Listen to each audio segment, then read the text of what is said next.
Acho que são 10 irmãos mesmo. É isso. Aí tem as crianças, né, também, né? Criança também é gente? Nós estudamos uma semana junto com ela, então lá em Bauru. Quantos com o Igor?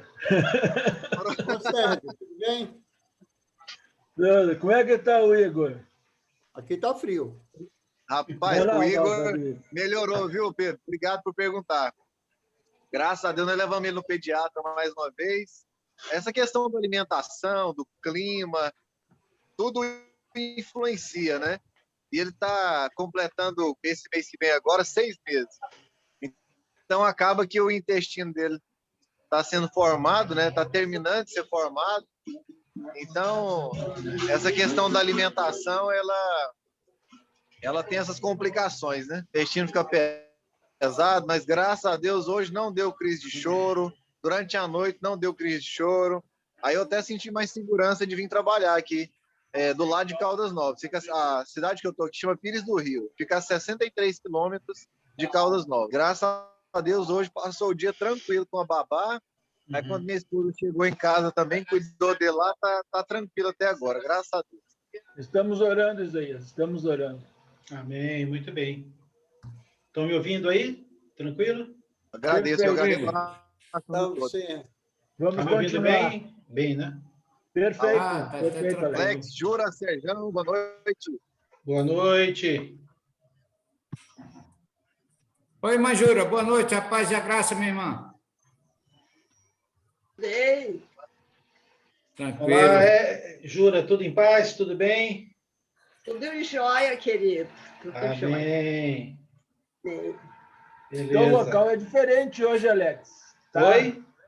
Teu local tá um ambiente mais caseiro, Alex. Sabe? Tá meio fora. Eu estou na varanda aqui do apartamento. Tem até um macarrão lá no fundo, ó.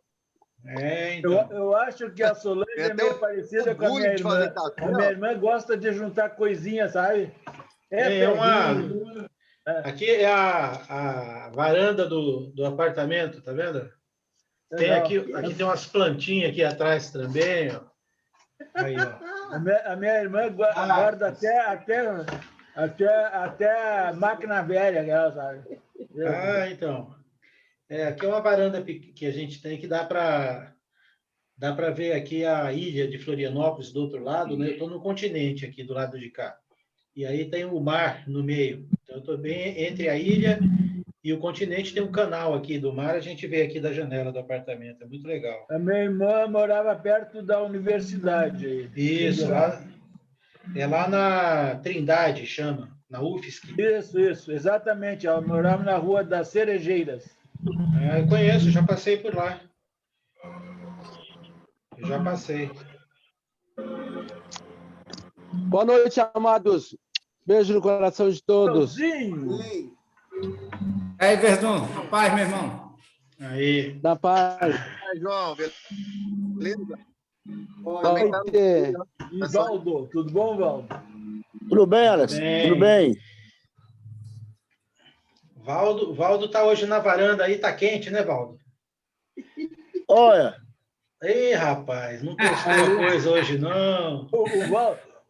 O Valdo faz eu roncar toda vez no meu estômago, cara. Sempre ele tá comendo ali. Ele faz churrasco todo dia. É aquele suculento, sabe, Alex? Aquele suculento, assim, ó. Exatamente. Nós aqui estamos num frio danado, rapaz. Hoje aqui bateu recorde aqui na Serra, foi 7,5 negativos. Meu Deus. Nevou aqui, congelou o asfalto. Aqui em Florianópolis, de madrugada, foi 3 graus. Mas na Serra foi 7,5 abaixo de 0. Misericórdia. Entendeu? Aqui, sabe que hoje, Alex, está melhor. Alex, aqui no estado de Goiás, a gente sofrendo por 7 graus positivo. Pois é, então, olha aí. E aqui amanhã vai ser pior ainda. Amanhã a previsão é que dê neve de novo. Nevou aqui em várias cidades da Serra. Várias cidades. Olha, ontem estava muito ventoso aqui. Ficava frio chato, cara. Hoje estava melhor. Né? Hoje estava melhor. Disparou Aqui- aquele vento e continuou 10 graus. Aqui só melhorou porque o dia foi límpido. O sol bateu aí o dia todo, mas frio. Ainda assim frio. Agora que o sol sumiu, tá bem frio. Não teve sol. Aqui está todo nublado o dia inteiro. Então, pois é. Ô, Alex, Oi. você tem. Cortou você, Valdo. Fala de novo. Mas Alex não está muito frio, não. Frio tá em Canela também está meio frio, né? Então, Real, você falou ali. não, ô Valdo, não tá dando para te ouvir, tá? Foi por aí, mas real. Agora deu. Valdo, pode falar de Opa. novo aí. Cortou, congelou. Sim. Cortou. Vê só, aquele estudo de segunda-feira, você tem ele gravado? Tenho. Já postei hoje no grupo. Você tá no grupo de bate-papo? Não, tô não. Então, Deixa que eu envio, Alex, deixa que eu envio. beleza. Então, Deixa aí, ó, Valdo. Eu vou querer mostrar a uns 10 irmãos, passar para ele, sabe? tá. Então, o Serjão manda para você o link. Pronto. E eu vou incluir depois o seu nome, o seu telefone no. Eu já vou fazer isso agora já. E aí a gente vai conversando Que aqui. estudo, viu, Alex? Que estudo, viu? Tudo Graças real. a Deus. Eu tirei pela aqui, né? Eu não sei na região de vocês, mas aqui Uhum. foi sobre a liderança. Uhum. É que está cortando um pouco a tua internet. Quando chove, é assim mesmo. Né? Então, mas se você quiser melhorar um pouco, você pode, quando falar, fecha a sua câmera, porque aí libera mais, puxa menos internet, entendeu? Não, eu quero vou mandar para uns 10 irmãos aqui, sabe? Sim, tá bom.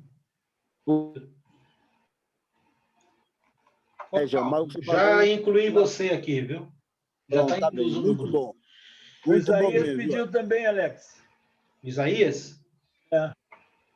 Tá, aí o Isaías, eu vou ver se eu tenho, eu acho que eu não tenho aqui, Isaías, o teu, deixa eu ver se eu tenho o teu WhatsApp. Bota o teu telefone, Isaías, ali no chat. Mas eu acho que eu tenho, vou ver aqui. Eu acho que eu tenho você, Alex, mas se não tiver, tá no WhatsApp, tá no chat aí também, meu WhatsApp. Tá. Muito boa noite. Do que vocês estão falando, irmãos? Bem... Por enquanto nós só estamos batendo um papinho de leve aqui para acrescentar. De leve. Nós estávamos falando de ti, irmão. Nós estávamos falando de ti. Tenha certeza disso. Mas com muito amor. Deixa eu dar uma boa noite para... Tá com frio, Denise? Nós já demos uma boa noite aqui para a Jura, né? Mas tem mais duas meninas. Tem mais duas meninas aqui. Tem a Cláudia, que já está um tempinho. Oi, Cláudia, boa noite, querida. Tudo bem? Oi, gente, boa noite. Graças a Deus, muito frio aqui. Aqui está mais. Pode querer que aqui está mais que aí. Né? Acredito. E a Sandrinha. Oi, Sandrinha. Tudo bem? Tudo em paz, querida? Gostei do menino, hein? Obrigada. Então. Pois é. Tudo bem, o senhor como é que está? Está bem? Então, o senhor está bem também. Ele sempre está bem. Eu também estou bem, graças a Deus. Olha o seu Pedro, que chique lá, ele, ó. Atrás, ó. Tá, hein? Só na praia. Só bota as mãos nas costas, assim, na cabeça. Ele está na Tailândia. É porque tem não, Sandrinha, aqui é bem pertinho da minha casa. É só 3 quilômetros só. Daí até a sua casa, 3 quilômetros? Então isso aí é o quê? É uma foto, uma coisa? O que é? É uma foto, Aqui é a famosa Ilha do Ajiru. Tá. Eu estou acrescentando um irmão aqui, então eu peço... Pode ir conversando um pouco, eu só estou acrescentando um irmão aqui no grupo, tá?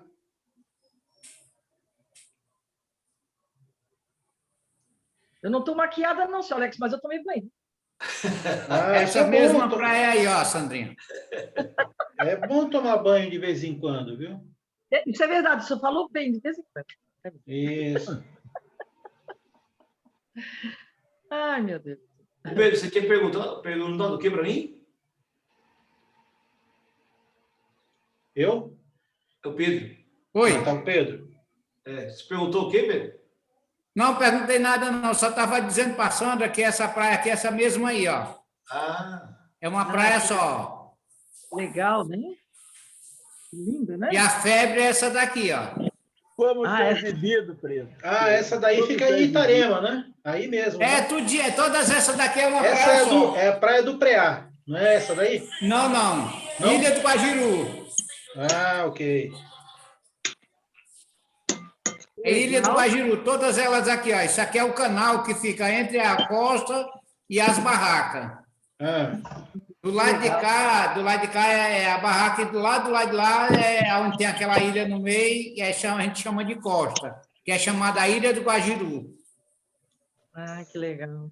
Muito legal. Quem gostaria de conhecer isso aí é o Newton. Pronto, irmão Nilton, aí ó, aqui dá para ver bem direitinho, ó, a barra do lado de cá e o mar do lado de lá. Pronto, irmão Nilton, você vem e fica na minha casa aqui, aí pronto, aí vai conhecer as praias. Está resolvido, né, senhor? Quem sabe a gente vai sim. Pronto. Vamos só esperar um pouco mais. Isso aí. Minha mulher não vive sem praia. Então, e aí vocês...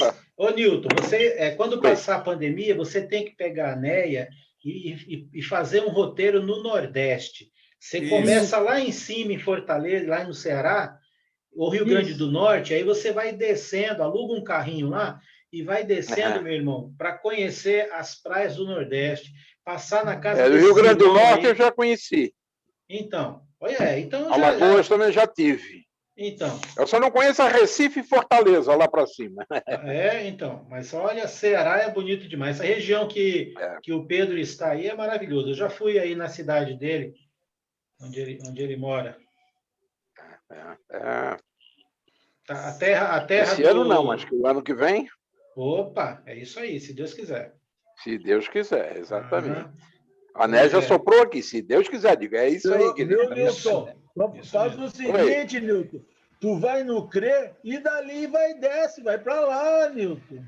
Né? Vai em São Paulo no CRE e depois te toca para lá. Depois me toca para lá. O Nilton está pensando na cifra para isso aí. Quanto vai custar essa brincadeira? Mas que bom, né? A gente está dando aquele tempinho... nós estamos dando aquele tempinho aqui até os irmãos irem chegando, ok? Então, a gente tá... É bom sonhar. É bom sonhar. Claro. Nada impede.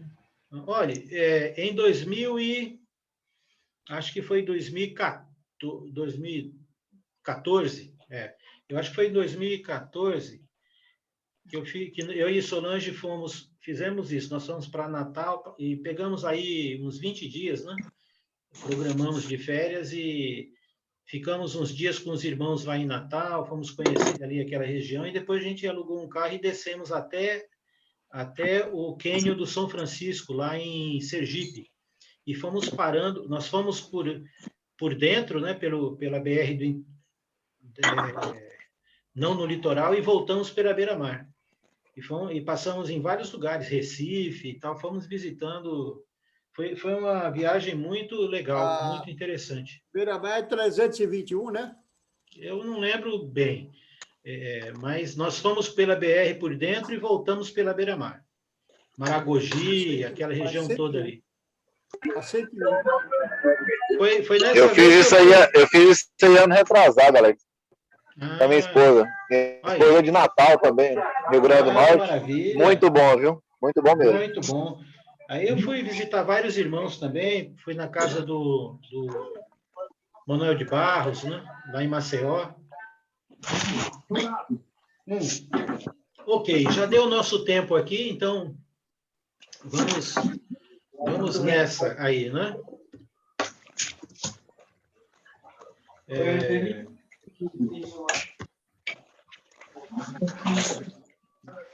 Ok.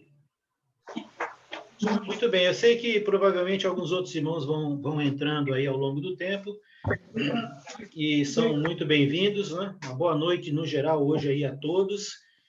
Fiquem à vontade de fazerem perguntas, de poder fazer comentário e assim por diante. Nós, antes da oração, deixe-me só explicar. Nós estamos... eu peço que você feche o seu áudio Depois que a gente abrir aí para bater um papo, aí a gente abre e conversa, mas é bom deixar o áudio aí mudo, né? Só para a gente não vazar som e poder entender. Olá, Cidinha, tudo bem? Eu vou colocar o seu áudio no mudo aqui. Ah, Cidinha já pôs. Beleza, Cidinha, tá bom. Então, vejam bem, nós estamos na quarta-feira falando sobre dicas, né, de como você entender um texto bíblico, estudar um texto bíblico. E nós já havíamos dito que a própria Bíblia, a palavra de Deus, ela mesmo dá as coordenadas, as diretrizes para uma pessoa poder estudar ao ponto de entendê-la. Então, quais são as diretrizes que a Bíblia dá sobre si mesma? Eu citei aí algumas das técnicas que ela mesma apresenta, né? Salmo capítulo 1, feliz o homem que medita na palavra de Deus. Então, uma pessoa que quer se aprofundar no conhecimento da Bíblia, ela precisa aprender a técnica de meditar na palavra. Como é que se medita na palavra, né? Então, é uma maneira de meditação que é diferente da meditação, por exemplo, hindu, né? A meditação hindu, a yoga, né? Na meditação, ela é um esvaziamento da mente. Para nós, não. Na palavra, é encher a mente da palavra, mas com uma ordem, com uma maneira. Outra técnica que a palavra coloca sobre ela mesma é também examinar as escrituras. Lá em Atos 17, o apóstolo Paulo fala, né, que os de Bereia, os irmãos de Bereia, eles eram mais nobres do que os irmãos de Tessalônica, porque eles examinavam as escrituras. Então, como é que alguém examina? Que técnica é essa de examinar? Então, é necessário você dominar um pouco, ou bastante, né, dessa técnica. Esquadrinhar também, que é você reduzir certos textos, né, ou certos versículos, né, até o ponto de você estudar, por exemplo, até uma palavra, um verbo. Nós vamos fazer isso hoje, por exemplo, um exercício, né? E Jesus fala conhecer, conhecereis a verdade e a verdade nos libertará.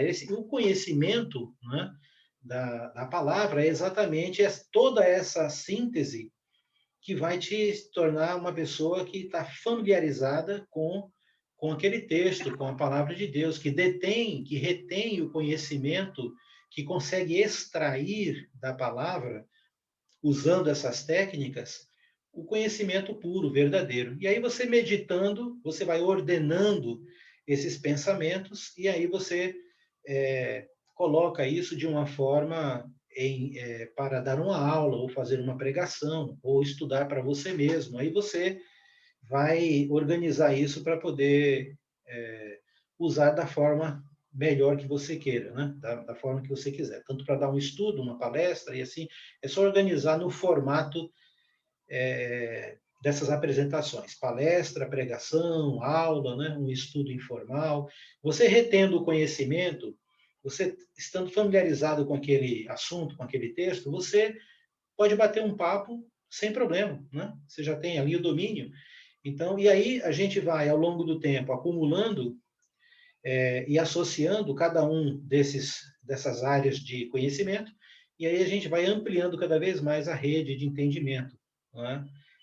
Então, assim como tudo na vida, estudar a Bíblia também é um aprendizado. Você precisa aprender a ler um texto bíblico, tá certo? Então, é isso que nós estamos falando. Nós estamos dando dicas bem práticas sobre esse tema. Na semana passada, por exemplo, nós demos a seguinte dica, né? Dentro da área do esquadrinhamento dessa técnica, nós pegamos um texto lá de João, capítulo 15, e nós vimos aquele texto que Jesus ele é a videira verdadeira, né? Nós somos os ramos e o Pai é o agricultor, é uma alegoria. E aí nós pegamos aquele texto e aplicamos a técnica de observar quais são as palavras que se repetem no texto. Então, sempre que você vai estudar um texto, tem ali um papel, uma caneta do lado, um caderno, para você anotar, por exemplo, quantas vezes determinado verbo ou determinada palavra aparece naquele texto que você está estudando. Isso já é uma dica bem interessante sobre o tema daquele texto que você está estudando. O tema sempre vai orbitar em torno de um assunto principal, e dentro desse assunto principal você vai ter palavras ou verbos que são importantes para o entendimento da essência daquele texto, ok? Então, aí nós fizemos uma prática disso naquele texto, e se você for ver, aparece o verbo permanecer ali mais de 20 vezes no texto todo, né? Então, é lógico que o tema vai girar em torno disso, ok? Mas antes da gente continuar aí, então vamos ter uma palavra de oração? Vamos orar? Soberano Deus e poderoso Pai, nós queremos te agradecer, ó Deus, por estarmos juntos, esses irmãos e irmãs, nós todos aqui, nesse intuito de poder compartilhar, investir o nosso tempo numa coisa muito boa, que é alimentar o nosso espírito, conhecer a tua palavra e crescer na fé. Que o Senhor nos dê o entendimento correto da tua palavra, nos mantenha sempre nela, não nos deixe desviar, mas que venhamos a entender, a Pai Eterno, a essência, o sentido de por que o Senhor permitiu que aquele texto fosse escrito. E é em nome de Jesus que nós te pedimos essas bênçãos, Pai. Amém, Senhor. Muito bem. Alguém tem alguma observação ou pergunta sobre a semana passada, sobre nós vimos aquela técnica de meditar, examinar e esquadrinhar, né? Tudo bem? Alguém tem pergunta? Olá, Sérgio. Serginho, tudo bem? Boa noite. Boa noite, beleza. Aí, ó, a sua esposa está aqui, hein? Olha lá, tô vendo. Pode até vê-la, se quiser. Ela pode aparecer ali. Apareceu, tá vendo? Muito bem. Apareceu para me ver, né? Claro. Aqui também é ponto de encontro, viu? Muito bom. É que o Sérgio, acho que está lá em São Paulo, ali na capital, né? E tô aqui. A Cláudia está lá em Lavínia, que é no interior, então ele trabalha lá em São Paulo, aí só volta para casa aos fins de semana, né? É isso aí. Mas tudo bem, estamos juntos aqui, ok? Alguém tem alguma pergunta sobre, ou alguma observação sobre a semana passada, que nós vimos o esquadrinhamento? Se não, a gente caminha aqui. Ok, então vamos lá. Abra sua Bíblia em Lucas capítulo 15. Lucas 15. Nós vamos fazer um exercício e ao mesmo tempo explicando as técnicas, tá? Para a gente se familiarizando com elas. Lucas capítulo 15, nós vamos. Evangelho de Lucas, capítulo 15. Nós até já vimos esse texto, mas foi umas lives sobre parábolas, né? Nós tivemos 53 lives, aliás, 50 não, nós vimos 53 parábolas de Jesus no Novo Testamento. Foi muito interessante esse estudo sobre as parábolas. Está lá no canal do YouTube, do Bate-Papo Vivo. Oi? A respeito da tradução, seria interessante a gente falar a mesma tradução ou cada um pode ter a sua se não tiver com dificuldade? Cada um pode ter a sua, não tem problema não. Porque às vezes o verbo pode parecer diferente, né? O verbo pode ser diferente. Sim, pode parecer, mas aí, quando a gente fizer a leitura aqui, aí a gente faz a correlação. Tá bom? Alex, posso perguntar, seu Alex? Oi, diga. A parábola, ela foi feita só por Jesus ou foi feita por outras? Acho que só por Jesus, né? Quem usou dessa técnica de ensino foi Jesus, mais do que qualquer outra pessoa no Novo Testamento ou no Velho. Mas teve outras pessoas que fizeram? Sim. Há no Velho Testamento algumas, porque parábola é uma figura de linguagem, né? É uma maneira de você comunicar, contando uma história que representa uma verdade. Verdade. Então, isso. É aquele negócio de você contar uma história e tirar a essência, a moral da história ali, né? Então, eu acho que é porque eu estava lendo o Velho Testamento, o Antigo Testamento, parece que eu vi alguma coisa de parábola, assim, vou perguntar para o senhor. Não, também tem. No Velho Testamento tem algumas parábolas. Os profetas usavam muito, né, Alex? Os profetas usavam. Sim, usavam, né? Profetas usavam mais? Também. É que tem tanto tipo de figura de linguagem na Bíblia, tem muitos tipos, né? Parábola, ou metáforas, né? Analogias, né? Figuras de comparação, tem várias. Tem a alegoria, tem a parábola, tem a metomínia, tem tem hipérboles, tem muitas figuras de linguagem que a Bíblia usa, são muitas mesmo. Jesus fez bastante, né? Fez, mas a gente também usa, viu? Quando você conta uma historinha aí para um ditado, tipo assim, casa de ferreiro, espeto de pau, né? Então, na verdade, você está querendo dizer que comunicar alguma coisa. A casa é de ferreiro, mas o espeto é de pau. Quer dizer, o cara não usa... Ele rapaz está com uma dor de cotovelo, né? Ficou com uma dor de cotovelo. São figuras de linguagem. Muito bem.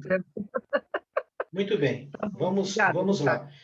Nada. Então, Lucas capítulo 15, nós temos uma série de parábolas de Jesus. Talvez a mais famosa seja a do filho pródigo, né?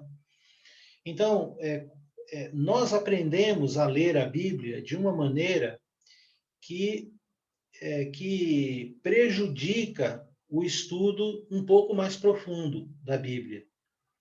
Porque quando você lê o Novo Testamento ou a Bíblia por pedaços, por passagens, você corre um sério risco de tirar aquela passagem do seu contexto. Entendeu? Então, como a gente está habituado a ler, por exemplo, a parábola do filho pródigo, a gente perde, na verdade, até mesmo o sentido de por que essa parábola foi dada. Qual o objetivo? Por que foi dado isso? Como que foi? Então, hoje nós vamos fazer esse exercício, começar esse exercício aqui de exame, de conhecimento. Então, no uso da técnica do exame, de examinar a Escritura, nós vamos aqui buscar o início ou do contexto. Toda passagem, todo texto que você lê, ele está inserido num contexto. Esse contexto, ele tem variáveis.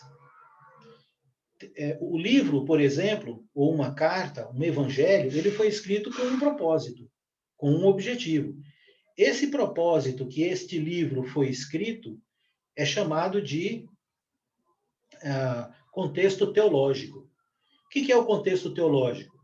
É aquele contexto mais amplo que levou o autor a escrever o livro, inspirado pelo Espírito Santo. O motivo principal daquele livro ter sido escrito.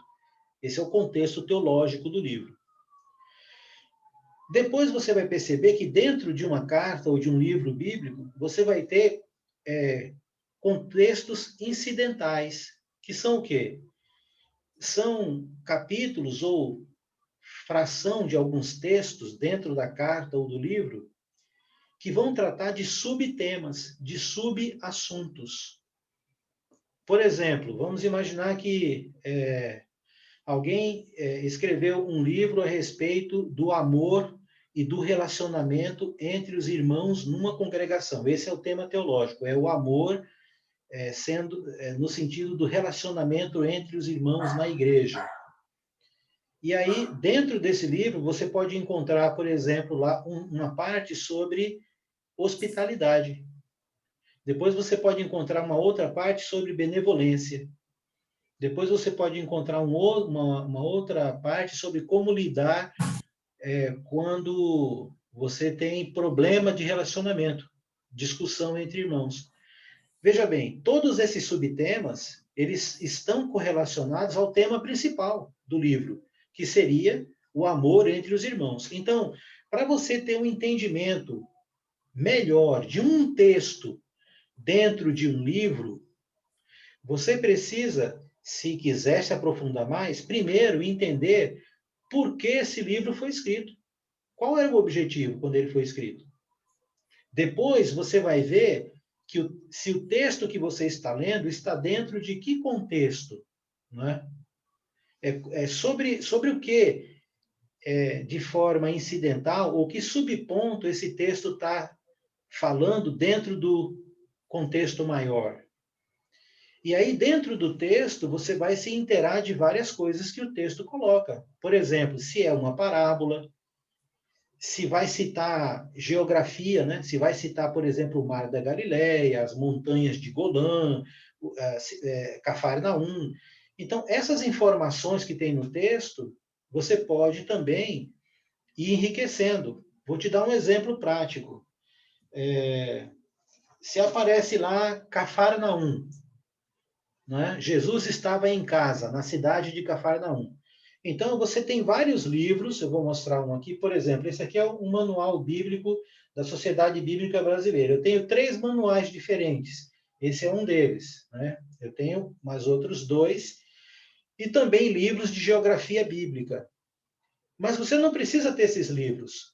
Você hoje, tendo a internet, você pode colocar lá Cafarnaum na época de Jesus. E aí vai vir para você informações sobre aquela cidade. Fotos, imagens, a geografia. Então, se você vai ler um texto bíblico em que está aparecendo lá Cafarnaum, você não acha que é importante você saber alguma coisa sobre aquela cidade? Sobre aquele lugar, aquele local? Por exemplo, você sabia que Jesus morou em Cafarnaum? Uma época da vida dele, quando ele começou o ministério dele, ele saiu de Nazaré, e de Nazaré para Cafarnaum é perto. Dá para ir a pé aí, demora aí um meio-dia de viagem, vai, mais ou menos. E ele morou em Cafarnaum por um tempo, não é? E foi lá que ele conheceu Pedro, André, Natanael, vários dos discípulos dele ele conheceu em Cafarnaum.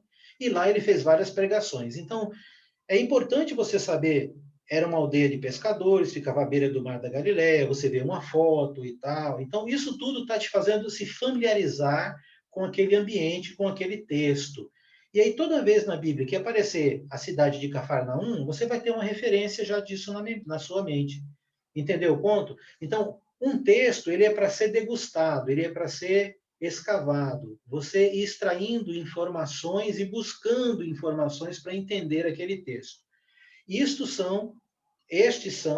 são algumas das técnicas que a gente vai usando, tá? O conhecer. Conhecer envolve essa questão aí da geografia, da política, não é? Da cultura da época. Então, em Lucas capítulo 15, nós vamos fazer alguns exercícios aqui. Então, como eu disse, é muito importante que você identifique, quando você estiver lendo um texto bíblico, alguns versículos, em que assunto esses versículos estão inseridos, tá? Então, veja bem, a parábola do filho pródigo, que é uma parábola muito conhecida, ela começa no capítulo 15 de Lucas, nos versículos de 11 até o versículo 32. É a maior parábola desse conjunto aqui, ok? Só que esta parábola, ela não está solta aqui. Ela não está do nada aqui. Então, eu quero encontrar no texto por que Jesus contou essa parábola. O que estava na mente dele para ele usar essa história para representar uma verdade? E que verdade é essa? Eu quero saber, eu quero entender a essência desse texto aqui. Então, o que você faz?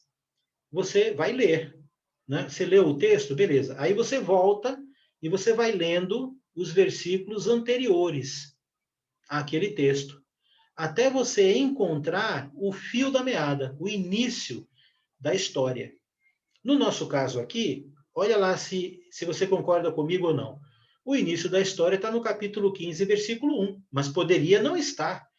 Poderia estar no capítulo 14 ou no capítulo 13. Tem textos na Bíblia que você lê 2 capítulos, 3 capítulos e é a mesma coisa. Por exemplo, o Sermão do Monte começa no capítulo 5 de Mateus e termina no capítulo 7. São 3 capítulos que Jesus está falando de um mesmo local e o assunto, embora seja diferenciado, mas está tudo relacionado. É um sermão só, o Sermão da Montanha.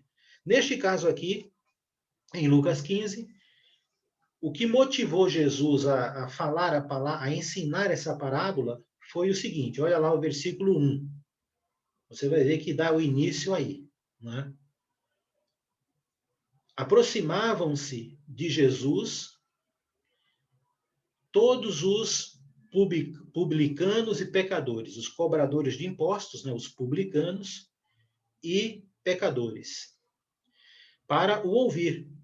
E murmuravam os fariseus e os escribas, dizendo: este recebe pecadores e come com eles.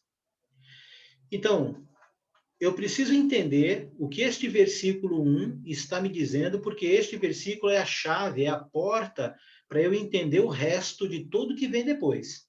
Então, primeiro, o texto está me dizendo que se aproximavam, procuravam, buscavam a Jesus, quem? Qual era o público que está aqui em jogo? Quem são os personagens? Jesus é o mestre, é o professor, e várias pessoas procuravam ele. Primeiro grupo citado aqui, publicanos. Então, aí apareceu uma palavra que talvez muitos irmãos e irmãs não sabem o que significa. O que é publicano? Então, se você tem aí na sua Bíblia, ou no Google, então, digita lá, dicionário bíblico, ou digita direto a palavra publicano, na época de Jesus. Então, você que tem celular ou computador, pode usá-lo. Se você tiver uma outra ferramenta, você pode ter, por exemplo, um dicionário bíblico, né? Então, eu tenho vários dicionários bíblicos. Dicionários bíblicos são livros que têm palavras, e nestas palavras, por exemplo, publicano, eu vou lá na letra P, procuro lá, P-U-B, publicanos. Aí está escrito lá o que é. Publicano era o nome dado a um oficial ou uma pessoa que trabalhava para o Império Romano cobrando impostos. Era um cobrador de imposto, um fiscal da Receita Federal hoje em dia. Vamos dizer assim, era uma autoridade. Ele tinha o direito de cobrar impostos das pessoas, ele tinha 1 ou 2 soldados romanos, geralmente, a seu dispor, e cobrava impostos do povo. E o Império Romano, ele tinha uma prática. O Império Romano, ele leiloava áreas de cobrança de impostos para que pessoas daquela nação, daquele povo, que quisessem se candidatar, então eles se candidatavam e eles tinham uma cota. O Império calculava uma cota, vamos supor que você fosse cobrador de impostos do seu bairro aí. Então, o governo daria uma cota, você tem que me dar por mês aí 200 mil reais. O que passar é seu. Agora, o que faltar, você paga. Então, o cobrador de impostos, ele comprava o direito de cobrar impostos para pagar a cota romana, e com isso, eles sempre cobravam a mais para ficar com dinheiro. Essas pessoas, elas eram tidas como pessoas que eram traidores de Israel. Eles trabalhavam para os pagãos, cobrando e oprimindo o seu próprio povo. Então, um cobrador de impostos, um publicano, ele era a pior qualidade de pessoa que podia ter. Ele era considerado como um cão, um cachorro, né? Ou seja, em Israel, cachorro é algo assim desprezível mesmo, né? Não tem. Você vai ver muito gato em Israel, em Jerusalém, mas você não vê cão em Jerusalém, não tem cachorro lá, como tem no Brasil. Por quê? Porque na cultura o cão é um animal desprezível nesse sentido, tá?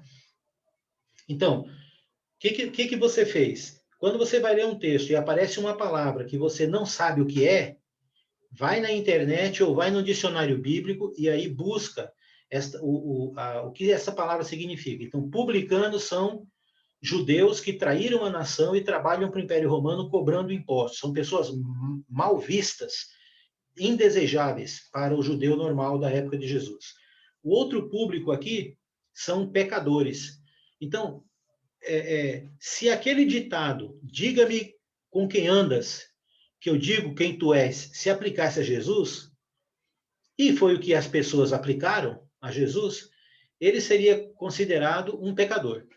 Por quê? Porque quem era que Jesus atraía? Atraía só quem não prestava, meu irmão. Jesus atraía quem não prestava. Era prostituta, mendigo, aleijado, era pessoas muito pobres, eram pecadores e publicanos. Essa turma, muito diferente do que o mundo religioso diz que um cristão deve ser, né? Diz que um cristão ele tem que viver uma vida... Né, exatamente, pescador mentiroso ali. Então, que o cristão deve viver isolado, né? Mas Jesus não. Jesus tinha uma palavra e ele tinha uma personalidade, um caráter tão agradável e tão gentil, amoroso, que ele atraía exatamente os excrezados da sociedade da sua época. E aqui está a prova. Publicanos e pecadores para o ouvir. E aí a turma da religião? E os religiosos? Os religiosos são quem? São os fariseus e os escribas, que é a turma da religião. São os crentes da época aqui, não é? Esses aí murmuravam, desciam a lenha em Jesus, né?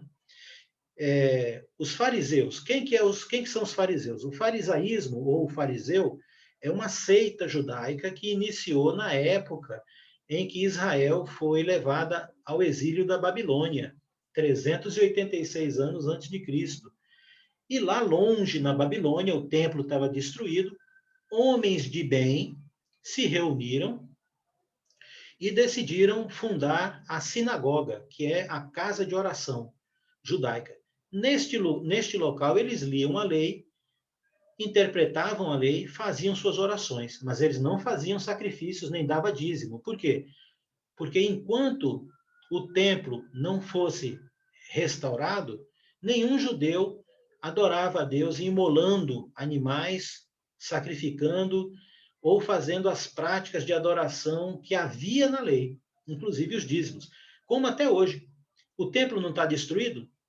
Desde o ano 70 até hoje, o templo de Jerusalém está destruído. E os judeus não matam animais, eles não fazem sacrifícios mais, holocaustos, porque não tem tempo para fazer isso. Eles não ofertam dízimo, eles não levam mais as ofertas votivas, nada. A adoração em Israel, a adoração templária, que está na palavra, ela não é mais realizada há quase 2000 anos. Está tudo parado. Se você conhecer um judeu, pergunte para ele se ele dizima. Ele não dizima mais. E quando eu falo de dízimo, não estou falando de dinheiro, não, tá? Dinheiro era oferta votiva. Existia vários tipos de oferta. Eles não praticam mais, porque não tem templo. Então, até hoje está parado. Os fariseus é exatamente essa turma, esses homens, que se reuniram e fundaram a sinagoga. Então, eles eram pessoas que decoravam longos textos.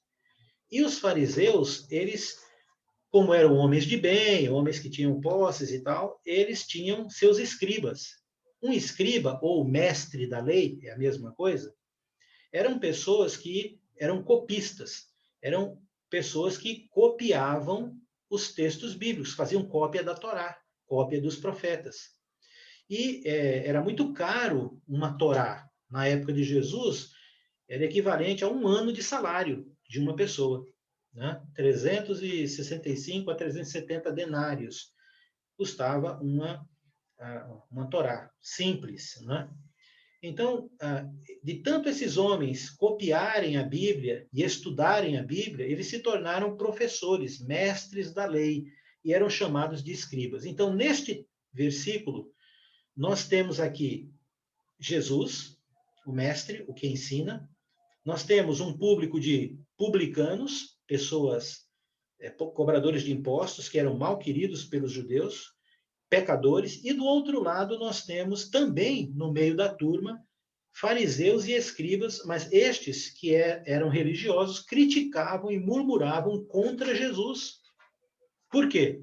Porque Jesus recebia, comia, bebia com os publicanos e pecadores. Veja quanta informação, tem mais informação, mas veja quanta informação saiu de 2 versículos. 2. Então, que prática nós fizemos aqui quando nós paramos em 2 versículos para poder fazer o levantamento dessas informações? Nós usamos que técnica aqui? Embora eu estivesse falando, eu estou adiantando. Se você fosse estudar sozinho, você estaria pesquisando, né? Eu estou poupando esse tempo dizendo o que dá para extrair daqui. Mas que técnica a gente está usando aqui? Alguém quer falar?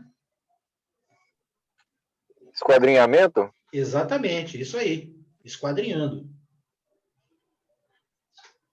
Nós pegamos 2 versículos, nos aprofundamos nele, vendo as palavras e o que estas palavras, essas funções significam. Então, isso eu cortei um pedacinho e estou analisando, né, esquadrinhando e analisando esse pedacinho aqui. O que é um escriba, o que é um publicano, o que é um fariseu, não é? Alex, oi. Podia falar que está começando um exegese?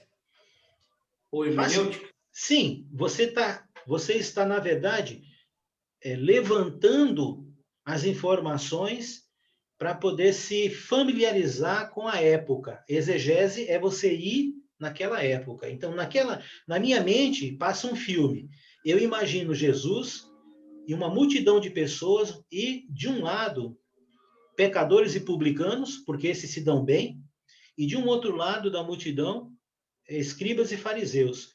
E eu imagino os escribas e fariseus ali murmurando um com o outro, falando, quem é esse Jesus aí que, olha só, como é que pode um homem de Deus receber essa turma, comer com eles, falar com eles, andar com eles? Esse homem não é de Deus, mas vamos ficar aqui, vamos ver o que vai rolar, vamos ver o que ele vai falar dessa vez. Então, eu fico imaginando como se eu estivesse lá. Isso é uma técnica de mental, mas que está relacionada à exegese, a viajar no tempo, ok? Para entender. Perfeito. E aí, no final do versículo 2, qual era o motivo que levou os fariseus e os escribas a murmurar? Por que eles estavam reclamando de Jesus aqui? O que o texto diz? Jesus estava comendo com pecadores.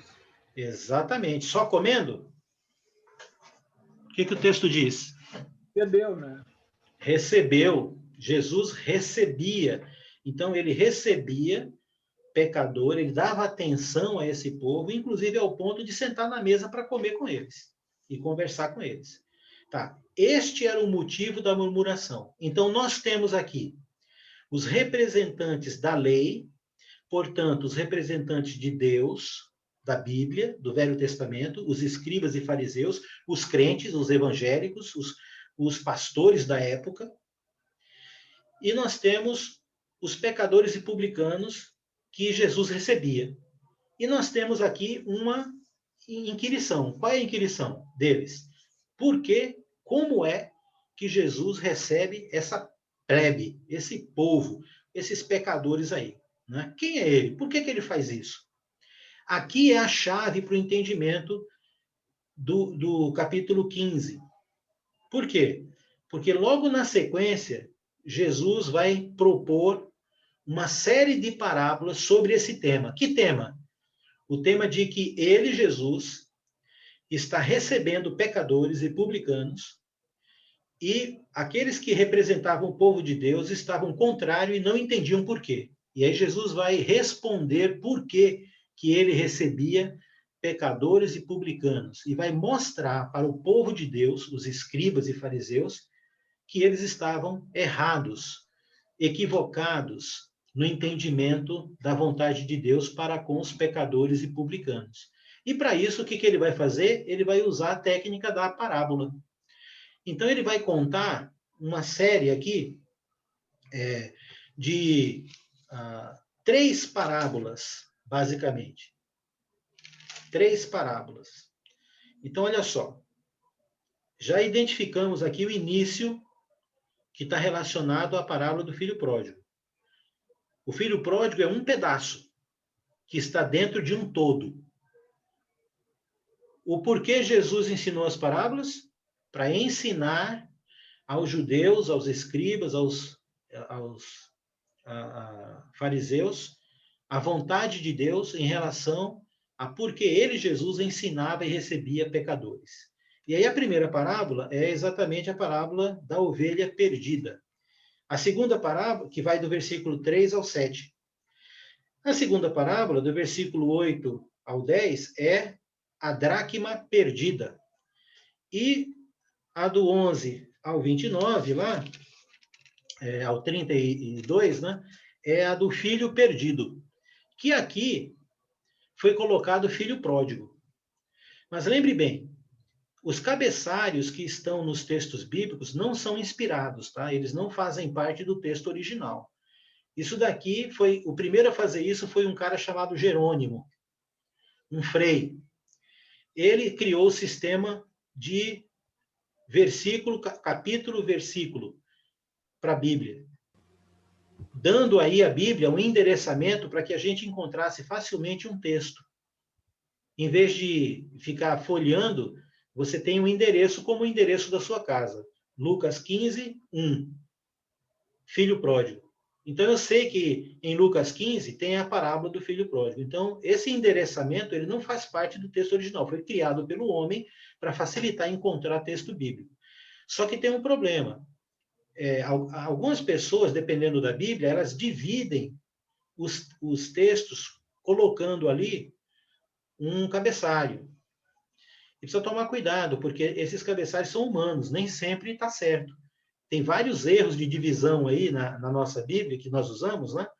Na João Ferreira de Almeida, por exemplo, porque quem fez, ele usou o critério dele.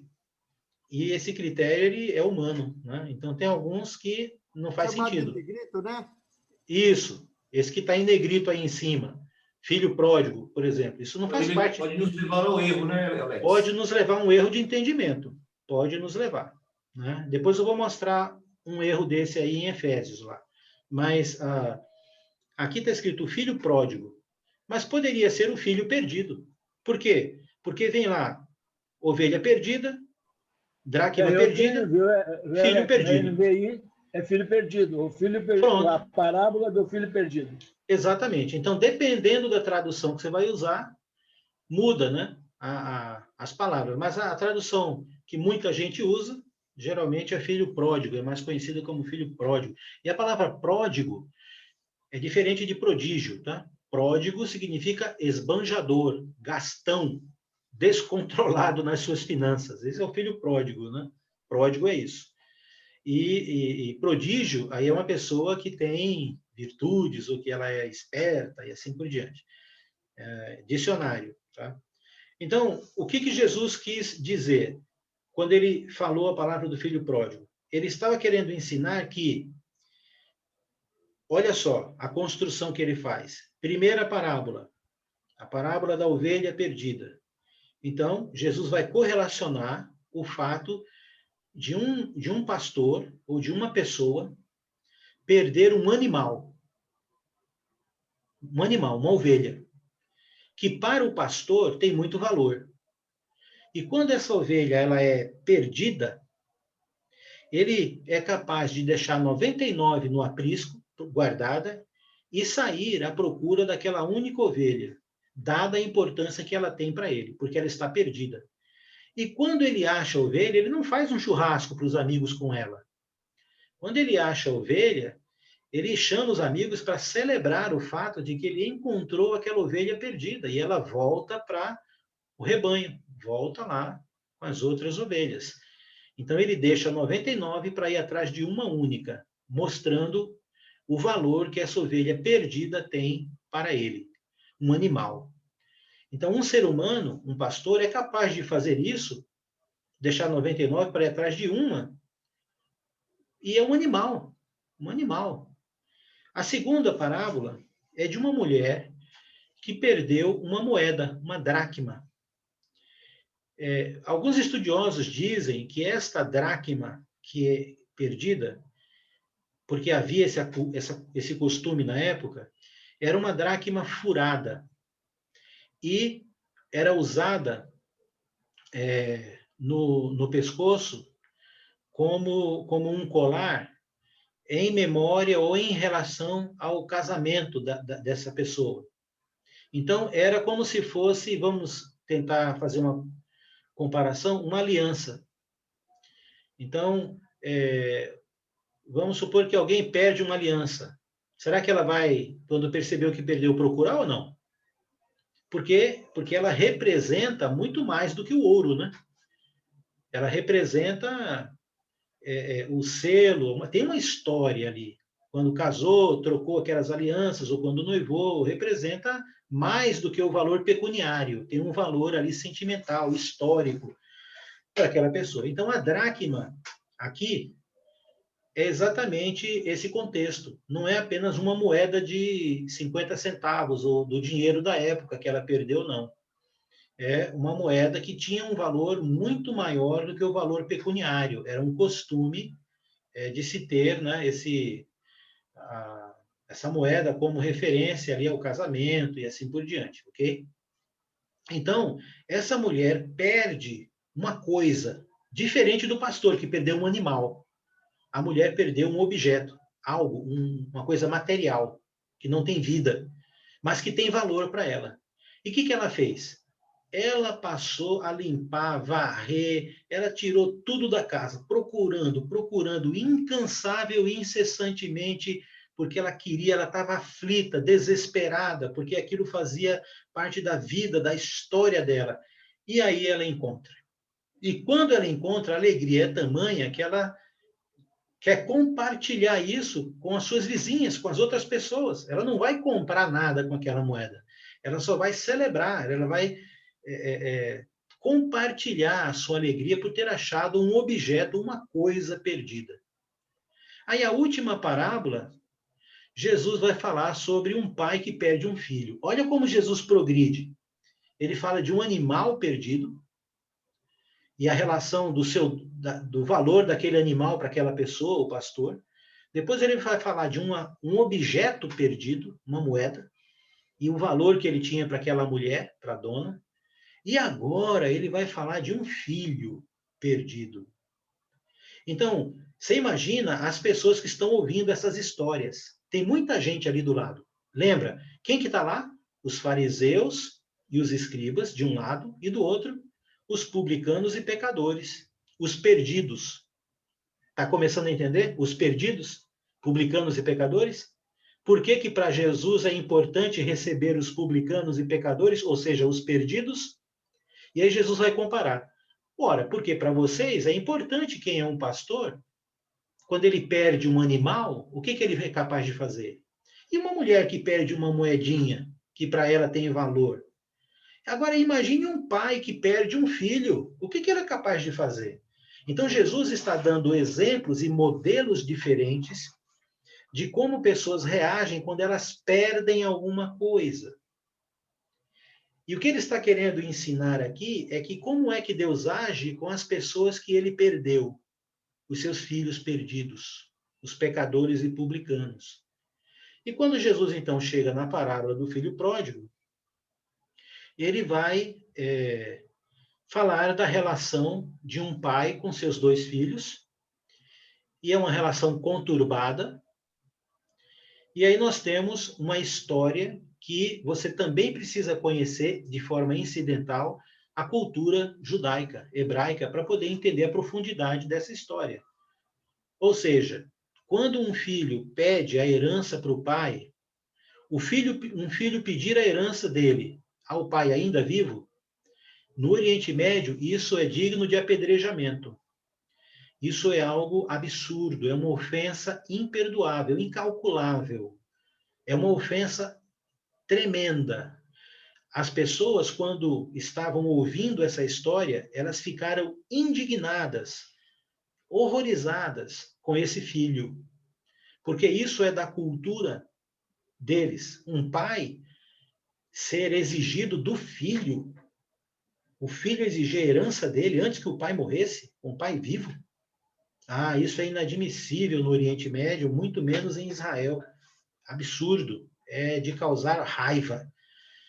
E aí o pai faz o quê? Dá, nessa história, dá a parte do filho. E o que o filho faz? Some, dá linha, vai para um país longínquo, distante. E o que ele faz lá? Torra tudo com prostituta, com vinho, bebida, torra tudo. Fica sem nada, zerado. Vai viver, vai trabalhar cuidando de porcos. E aí, as pessoas que estão ouvindo dizem, bem feito, bem feito. Por quê? Porque cuidar de porcos, um judeu abomina o porco. Porco é um animal imundo. E esse rapaz, ele foi cuidar de porcos, queria até comer a lavagem dos porcos e os donos não deixavam ele comer. Então, o judeu que ouviu isso falou assim, Deus está castigando esse rapaz. E aí o texto diz que esse rapaz, então, orava a Deus direto, dizendo, na casa do meu pai, os empregados vivem muito, mas muito melhor, são tratados de uma forma digna. E eu estou aqui nesse lugar, já sei, eu vou voltar para a casa do meu pai e vou pedir perdão aos céus e a ele, e que ele me aceite como um escravo dele, não como filho, como um escravo. E aí, este pai, enquanto o filho estava ausente, né, nós sabemos, eu só estou aqui dando o contexto, todo dia ficava esperando esse filho voltar. Até que um dia ele olha lá longe e conhece a pisada, conhece a silhueta do filho e sai correndo. Abraça o filho, beija o filho, manda os empregados trazerem uma roupa especial para ele, anel no dedo, sandália no pé, toma banho, e hoje nós vamos celebrar, vamos matar um bezerro cevado, porque você, meu filho, estava perdido, morto, e ressuscitou, voltou. O filho mais velho volta do campo e ouve a dança, as músicas, fica indignado, pergunta o que está acontecendo. Um servo diz, o teu irmão voltou e teu pai matou um bezerro. E o filho mais velho não entra na festa, fica emburrado lá fora, com raiva. O pai vai lá falar com ele e ele reclama e diz, eu trabalho para o senhor a vida inteira, o senhor nunca me deu um bezerrinho, um cabritinho, para eu comer com os meus, fazer um churrasquinho com os meus amigos, vê esse aí que esbanjou tudo aí, perdeu, e o senhor está recebendo ele? E aí o pai revela o que é o fundamento, a essência. Esse teu filho, teu irmão, estava perdido, estava morto. E agora ele está vivo, ressuscitou, voltou. Isso é o que importa. É isso, a misericórdia, o perdão, o amor, porque o que importa são pessoas, né? Mesmo que elas estejam com os porcos e assim por diante. Então, na parábola do filho pródigo, existe um contexto muito errado no sentido da aplicação que as pessoas fazem. Muitas pessoas leem essa parábola, muitos irmãos e irmãs, e dizem que nós sempre nos comparamos ao filho pródigo ou ao filho mais velho. Mas o intuito da parábola não é esse. O intuito da parábola é que nós nos comparemos ao Pai. Entende? O intuito da parábola é que os fariseus e os escribas que estavam murmurando por que Jesus recebia pecadores, é que Jesus está dizendo, vocês deveriam ser como o pai que perde um filho e recebe de volta.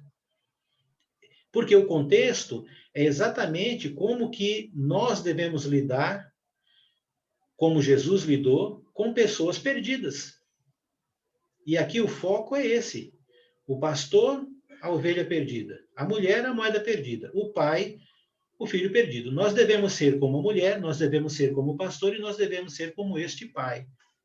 Não levando em conta a ofensa, nem tudo aquilo, porque o que importa é salvar a pessoa, resgatar a pessoa, achar o perdido. Então, veja bem, se uma pessoa lê uma dessas parábolas e não entende onde ela começa, não entende o porquê Jesus falou, ensinou, você perde a essência, porque as três parábolas estão dentro do mesmo contexto, que é responder às perguntas ofensivas dos escribas e fariseus de por que Jesus recebia pecadores e publicanos, ou seja, pessoas perdidas. E aí, se você quiser explorar mais cada uma dessas histórias, você pode, mas você não deve sair do seu contexto maior. Você deve estar sempre dentro. Por quê? Porque ela foi escrita com esse propósito. Às vezes, Jesus conta uma parábola só, mas às vezes ele conta 2, 3, 4 parábolas. Ou ele fala de vários assuntos, mas que estão relacionados ao mesmo tema. E você precisa aprender a buscar no contexto onde começa o sentido daquele texto, senão você perde a essência. Entendeu o ponto aqui? A busca que nós fizemos? Então, nós aplicamos que técnica aqui? Examinar o texto dentro do seu contexto. Achamos o fio da meada. Entendemos o porquê foi escrito. E vimos que é mais amplo do que parecia. Na verdade, são 3 parábolas. E aí a gente identificou o tema, a gente identificou o motivo, e aí quando eu leio, isso vai me fazer muito mais sentido. Ao mesmo tempo, nós também aplicamos a técnica do esquadrinhamento, para entender a chave ali do versículo 1 e 2. Mas também nós aplicamos aqui o contexto ainda de examinar quando você pega uma parábola, como fizemos um pouco aqui com o filho pródigo, e esquadrinhamos o quê? Alguma história. Por exemplo, um pai que o filho pede a herança. O que isso significa? Então, essas informações, como é que você vai extrair do texto? Primeiro, é numa leitura. que a gente está fazendo esses princípios básicos de entendimento, buscar a origem, aplicar essas técnicas e tal. Mas existem ferramentas, como eu disse. Você pode, como ferramenta, usar, por exemplo, um dicionário bíblico, ou na internet, ou aqui, para você encontrar o sentido do que cada palavra ali que você não entende representa. Você também pode usar algumas ferramentas como o manual bíblico, ou até mesmo uma Bíblia comentada, e aí você pode entender o contexto histórico que está envolvido ali. O manual bíblico, por exemplo, ele vai te dizer, vai te dar muitas informações históricas, culturais, econômicas, né, da época em que aquela passagem foi escrita, ou aquele livro foi escrito. E isso vai te enriquecer, isso vai ajudar você a entender. Agora, nós aqui, e eu vou encerrar a minha parte no sentido de fala, e a gente vai debater um pouco, nós aqui vimos esse trecho, mas esse trecho está ainda dentro de um contexto maior, lembra? Qual é o contexto maior de um livro? É o contexto o quê? Lembra? Começa com Theo, termina com Gico. E tem Ló no meio. Teológico. É isso aí, o contexto teológico, né? E qual é o contexto teológico do Evangelho de Lucas? Então, geralmente, o contexto teológico você vai encontrar no primeiro capítulo de cada livro, geralmente, e precisa ler. Então, eu só vou fazer essa pontuação para você entender agora o texto dentro do contexto maior, que é o teológico. Então, Lucas capítulo 1. Só para não perder aqui o fio da meada, né? Em Lucas capítulo 1, Lucas revela o seu objetivo quando ele escreve o evangelho dele para uma pessoa. Olha lá o capítulo 1, versículos de 1 a 4, mas mais especificamente o versículo 4, né? Então, o versículo 4 diz o seguinte, vamos ler o 3, vai? O 3 e 4. Igualmente a mim, me pareceu bem, depois de acurada investigação de tudo desde sua origem, eu estou em Lucas 1, 4. 3 agora, 1, 3.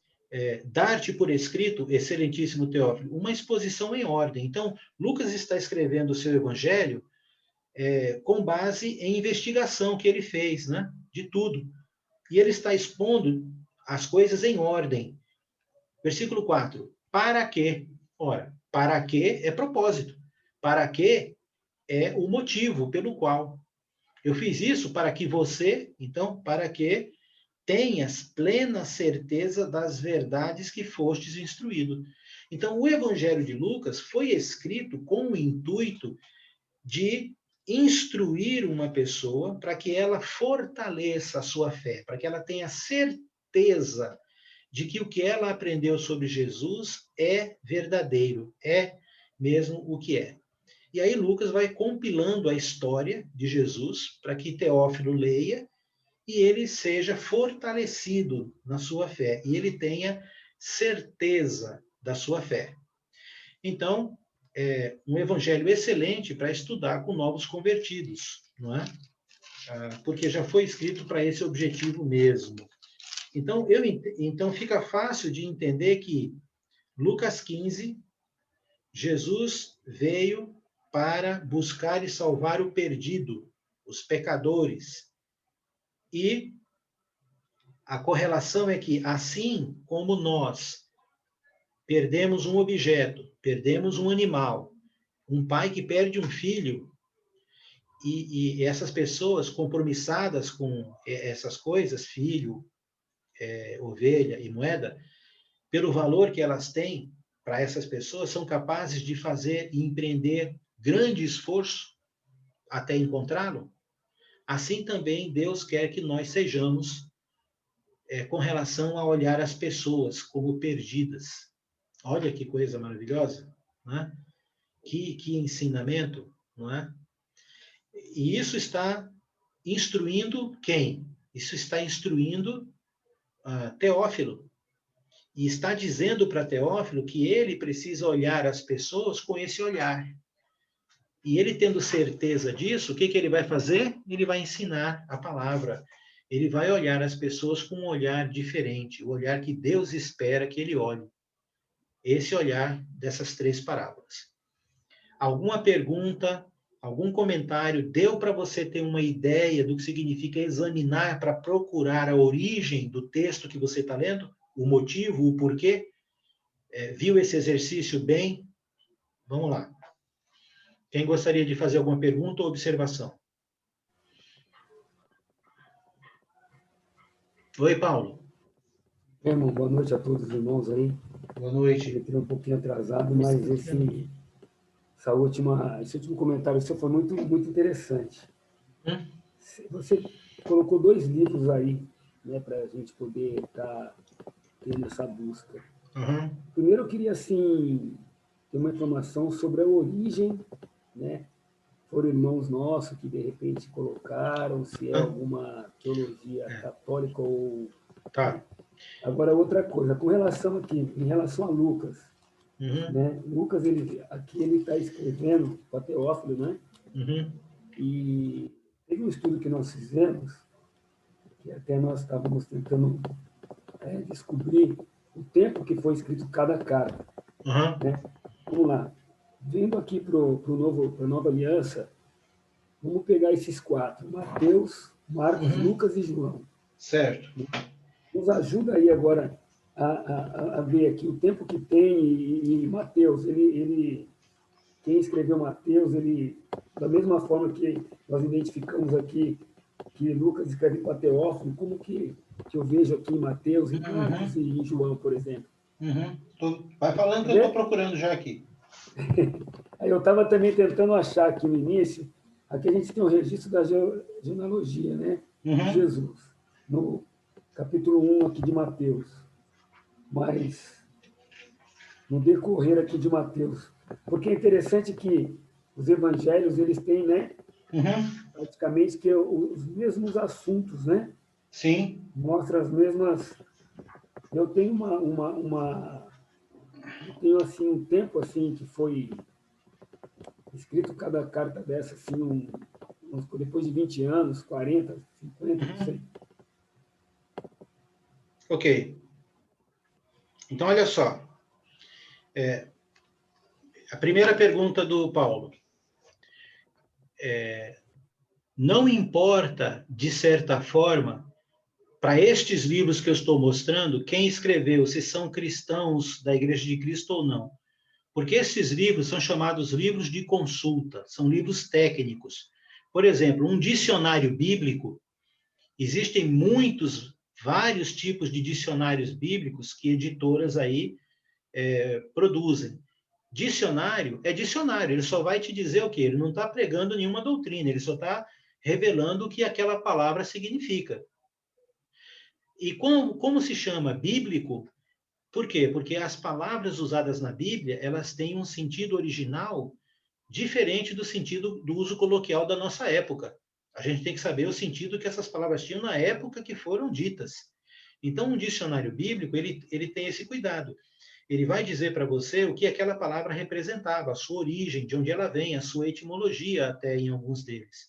Então, por exemplo, eu tenho aqui o dicionário Vini.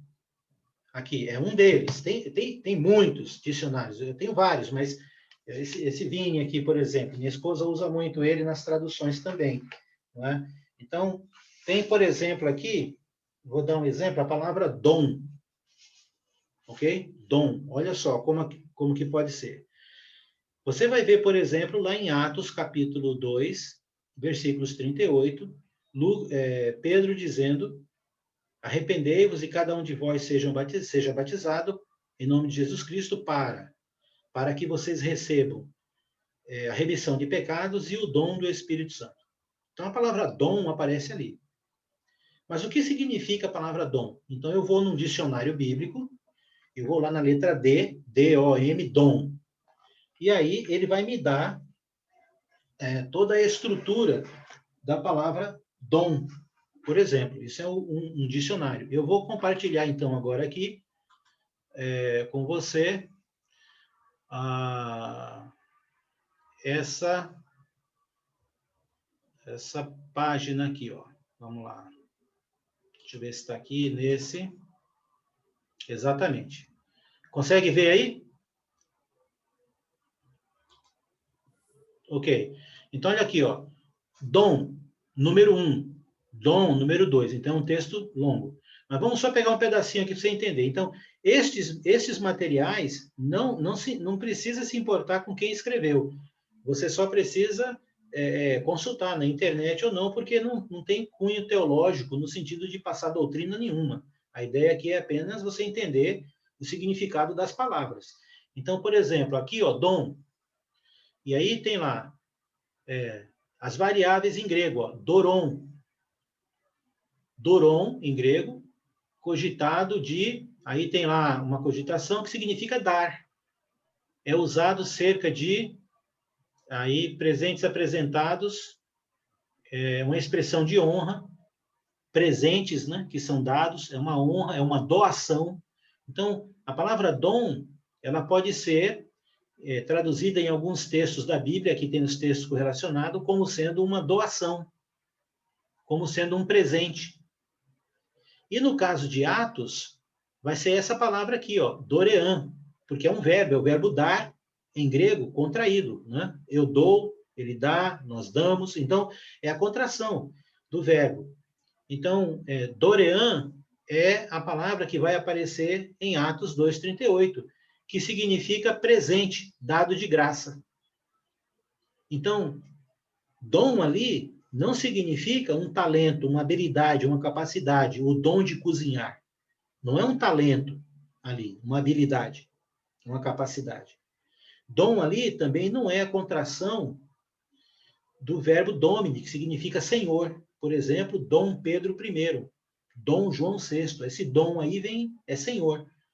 Então, na língua portuguesa, nós temos 3 significados para a palavra dom. Então, eu pego lá dom, vou num dicionário bíblico, o dicionário vai me dizer que é um verbo que aparece em várias passagens bíblicas, e na passagem de Atos é dorean, que aparece lá, que significa presente, dado de graça. O que significa, então? Significa que quando uma pessoa se batiza, Deus dá um presente para essa pessoa, uma dádiva para ela. Qual é a dádiva? O presente? O Espírito Santo. Que não tem nada a ver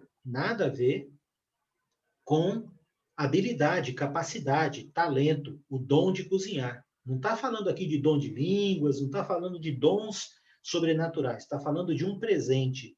Só que na tradução, em vez do tradutor colocar Deus dá um presente, que seria melhor para o nosso entendimento, ele colocou a palavra dom. E a palavra dom, por ter 3 significados na língua portuguesa, muitos evangélicos leem esse texto entendendo que é dom no sentido de dons sobrenaturais, falar em línguas e outras coisas. E não é, porque não foi essa palavra que foi usada lá.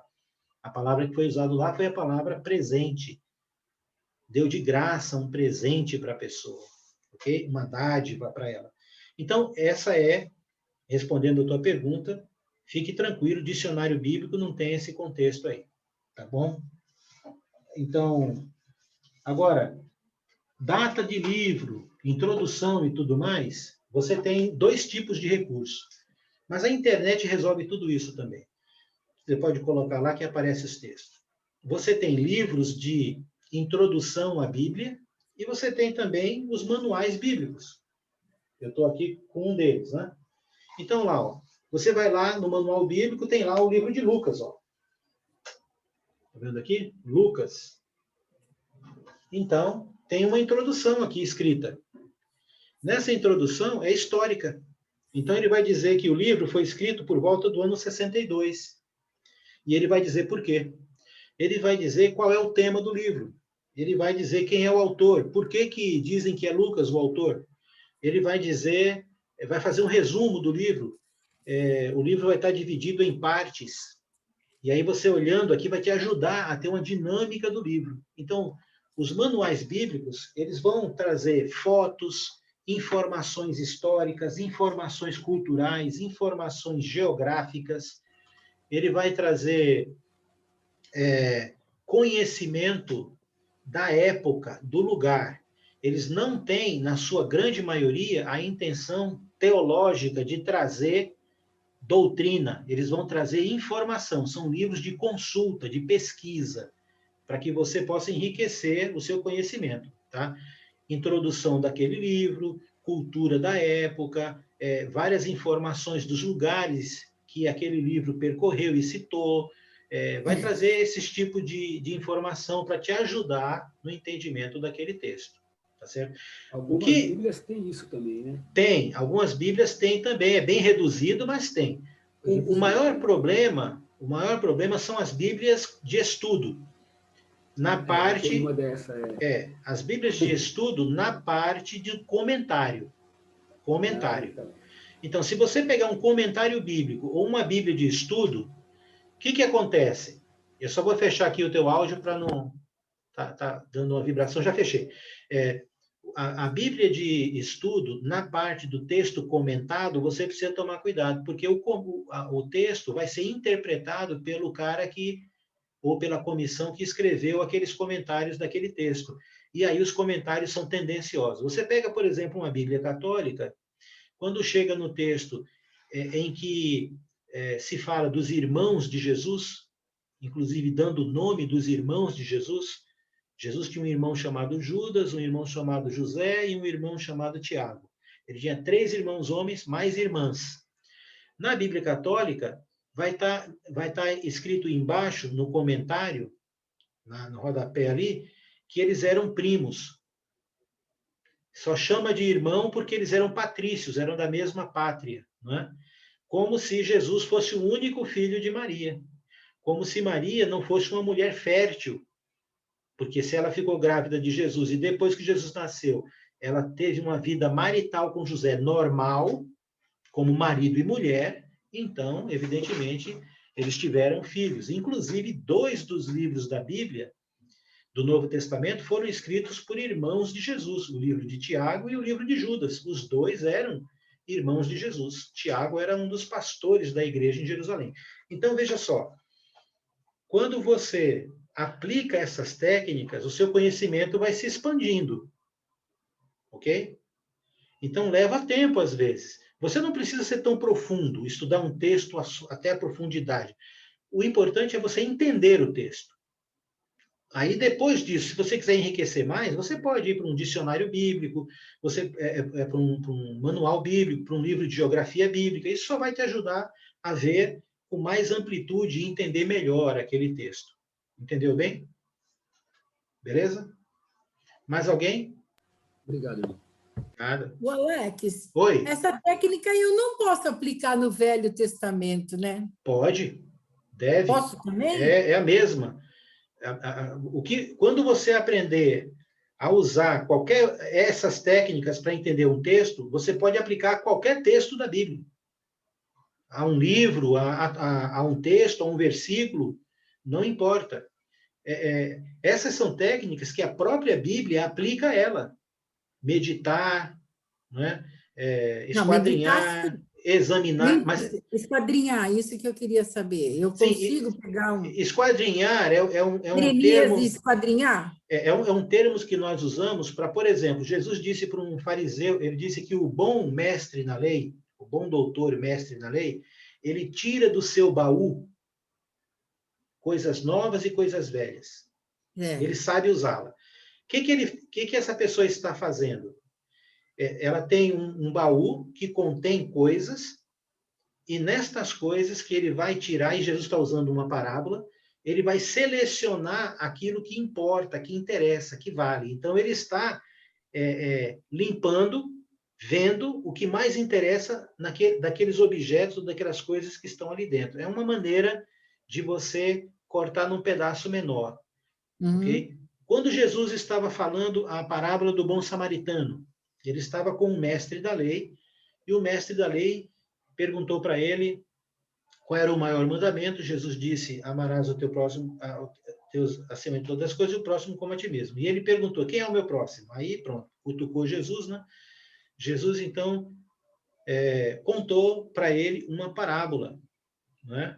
E nessa parábola que Jesus conta, Jesus chega ao ponto de dizer que um samaritano, ou seja, um inimigo de um judeu, ajudou um judeu. Ajudou. E aí ele pergunta para esse homem, né? Quem te pareceu aí o próximo do outro? Então, Jesus contou todo um universo de entendimento, de parábola, para que pudesse chegar num ponto específico. E tudo começa exatamente com a pergunta desse mestre da lei, e que, na verdade, Jesus até antes disse para ele assim, como é que você interpreta? Qual é o maior mandamento? Ele pergunta isso, qual é o maior mandamento? Aí Jesus fala, diga você para mim, o que você entende? Aí ele responde, o que ele está fazendo ali? Na verdade, a lei tem 623 mandamentos. Ele perguntou, qual é o mais importante? E aí Jesus devolve a pergunta, diga-me você, o que você entende? E aí ele, dos 623, seleciona um. Isso é esquadrinhar, é você reduzir ao mínimo, né? Então, você vai ver essa técnica sendo usada em várias vezes nos textos bíblicos, quando Jesus pergunta sobre o que significa uma palavra, né? Por exemplo, quando Jesus falou para os saduceus chegaram para Jesus e disseram, tem um homem que casou e morreu, uma mulher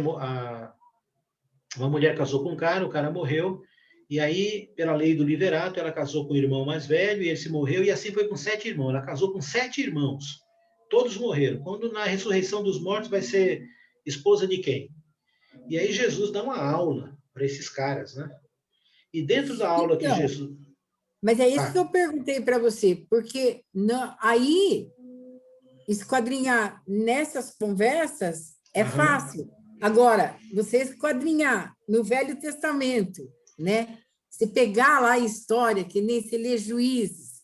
Sim. É isso que eu estou falando, entendeu? Mas é por isso que nós estamos fazendo vários exercícios.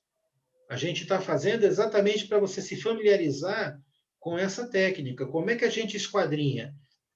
Você vai pegar um assunto menor dentro daquele assunto maior para entender aquele ponto. Vamos supor que aparece num texto do Velho Testamento a palavra Mefibosete, né? O que é isso? Quem é essa pessoa? Então, você vai num dicionário bíblico e você vê lá o nome, você vai ver lá Mefibosete e lá vai te dizer quem é. Onde ele aparece, o que ele é. Pronto, você está esquadrinhando, você está tirando o nome de um personagem que apareceu num versículo para saber quem é esse personagem. Isso é esquadrinhar. Entendeu? Não. Um verbo ou uma palavra nova que aparece, você não está entendendo o texto, então você pega aquela palavra, aquele verbo, e você vai ver o que ele significa. Então você está pegando pequenos pedaços que você não está conseguindo entender para poder entender aquele versículo melhor ou aquele texto melhor. Isso é no caso, eu faço isso também. Isso, né? Claro. Então, é isso aí. Só que você aplica essa técnica em vários textos. Ok? Beleza. Entendi. Mais alguma pergunta? Alguém? Alex, Oi, Cláudia. É assim, para uma pessoa que vai começar a estudar a Bíblia, ela já é cristã, mas ela quer começar a fazer um estudo bíblico, assim, como você disse, mais profundo. Qual o livro que você indica para ela começar? Pelo Velho Testamento? Não, Gênesis? jamais. Qual livro? Eu acho que ela deve começar pelo Novo Testamento, o Evangelho de Marcos, que é o menor e o mais simples. E foi escrito para os romanos, que é uma cultura ocidental. Entendeu? Então, é um bom evangelho para começar, o de Marcos. Agora, veja bem, porque ele foi escrito para a mentalidade ocidental, tá? Não a mentalidade do oriental. Mateus foi escrito focando o judeu, então vai ter muito mais conteúdo da cultura judaica. Vai ser um pouco mais complicado a pessoa entender. Mas não é só a Bíblia. Qualquer texto que você pega um texto de uma máquina, você comprou aí um processador. Para você saber usar certas peças, vai ter que olhar o manual. Ou seja, você não sabe nada sobre aquilo e precisa conhecer. Então, você vai tomar uma providência de ler. O texto bíblico, você lê ele por si só, você vai ter um entendimento, mas você não vai ter um entendimento tão aprimorado quanto se você usar essas técnicas de poder ir conhecendo aos poucos, de saber ir lendo. Mas eu não entendi o que ele está querendo dizer aqui. Claro, isso aqui foi escrito há quase 2000 anos atrás, lá no Oriente Médio. Havia cultura diferente, né? Sentido das coisas diferente, eu preciso respeitar isso, entendeu? Mas não quer dizer que a leitura bíblica é confusa. Mas como qualquer livro que a gente lê, a gente precisa ter um certo conhecimento para entender o que o texto está querendo dizer. Senão, fica complicado. Como a Ana disse, né? Esquadrinhar, assim, dentro do Novo Testamento é bem mais fácil para nós. Mas o Velho Testamento é muito mais difícil, assim. Para mim, é muito mais difícil. Até para entender as leis. Sim, claro. Então, é mais difícil porque a cultura é mais antiga ainda, é muito mais remota ainda, não é? Então, tem muitos costumes e tem muita coisa que a gente não consegue entender. Por exemplo, né? Se você... Pode, por exemplo, como você fez hoje, fazer com o texto do Velho Testamento? A gente pode fazer, sim. A gente faz no outro treinamento, na semana que vem, a gente pode pegar um texto do Velho Testamento e aplicar as técnicas, você vai ver que, usando as ferramentas, você consegue, sim, alcançar um entendimento. Sempre você precisa entender que o texto está querendo te comunicar alguma coisa. Se você não está entendendo ainda o que aquela história, né, o que aquele texto está querendo te comunicar, te passar, te informar, então você precisa se cercar de alguns cuidados, né? Que época era essa? Quem são os personagens aqui do texto? O que será que significa isso? Puxa, mas está dizendo aqui que não pode cozinhar o cabrito no leite da mãe? Como assim? O que é isso? Então, você vai ter recursos para poder estudar e entender o que significava a culinária daquela época e o que significava cozinhar um cabrito no leite da própria mãe, por exemplo. Então, tem várias coisas que são culturais. É como você indo para um país estrangeiro e chegando lá, você vê pessoas fazendo certas coisas que você tem nojo, que para você como que pode, né, fazer isso? Então, os chineses, eles não conseguem entender como é que a gente come aquele queijo com fungo, né? Esqueci o nome agora, mas aquele queijo que tem fungo dentro, verdinho lá. É um queijo podre, estragado, com fungo. Mas não é a característica daquele queijo. Gorgonzola. Mas a gente não consegue entender como é que um chinês come um ovo que é enterrado cru por 100 dias. E aí depois eles comem, o ovo fica todo preto, parecendo uma geleia e tal, e eles comem aquele ovo. Então, são costumes. Mas se eu não conheço aquele costume... Comer cachorro, né, Léo? Também é uma certa raça de cães, né? Então, independente disso, são questões regionais e culturais. A Bíblia está tratando, muitas vezes, de situações assim. E aí você tem livros que te ajudam a entender, ok? Você tem alguns comentários que são muito bons porque são históricos, e aí isso te ajuda. E aí eu vou passar essa informação de livros e tal para que você possa ir enriquecendo. Mas a internet hoje é uma benção. Alex, eu tenho essa Bíblia aqui, ó. É Bíblia de Estudo Plenitude. Eu tenho também. Revista e corrigida.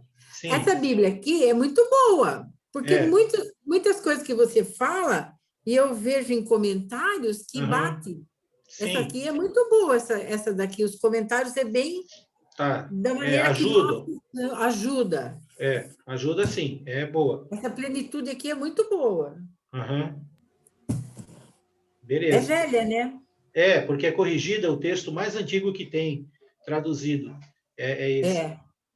Mas os comentários dela são bons. São bons. Alguns são tendenciosos, mas no geral é boa. É uma Bíblia boa para estudo. Como a gente tem bastante estudo já com vocês, né? A gente consegue um pouco identificar coisas que não batem, né? Exatamente, Que nem a Cláudia. Para a Cláudia, eu não sei se a Cláudia tem estudo com professores que nem você, assim, entendeu? Mas que para ela poder entender, é muito bom ter professores. Sim, assim. sim. Que nem aqui eu tenho Edivaldo. Né? Claro. Vocês, a Bíblia, né? ela foi idealizada por Deus para ser ensinada, né? Jesus disse isso, né? Ensinem a guardar tudo que vos tem ordenado. Então, é essa prática de alguém aprendendo e ensinando quem ainda está na jornada. É sempre assim. Eu aprendi com alguém, até o ponto de conseguir dominar as técnicas de estudar sozinho, mas ainda assim eu consulto vários irmãos, eu pergunto e tal, mantenho essa tradição. É uma jornada. Paulo, obrigado, Ana. Fala, Paulo. Eu só queria fazer um comentário, né? Você falou aí para a Cláudia que o livro interessante da gente começar a estudar é o livro de Marcos, né? Sim. Até mesmo pela cultura, foi escrito para os romanos, né? Pela cultura ocidental. Por que é tão difícil as pessoas entenderem Marcos 16, o versículo 15 e 16? Então, porque tiram do contexto. Porque tira do contexto. Assim, e está tão simples, né? Pois é. É uma coisa assim que... tudo bem que a gente é Jesus, é a graça, mas é difícil. Vamos lá.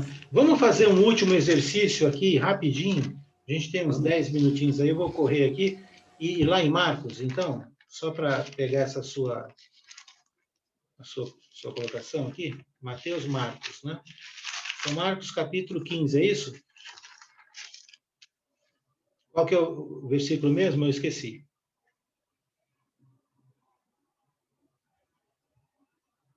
Ô, Paulo, seu microfone está tampado. Desculpa, agora que é o capítulo 16. Ah, isso, 16. Versículo 15 e 16.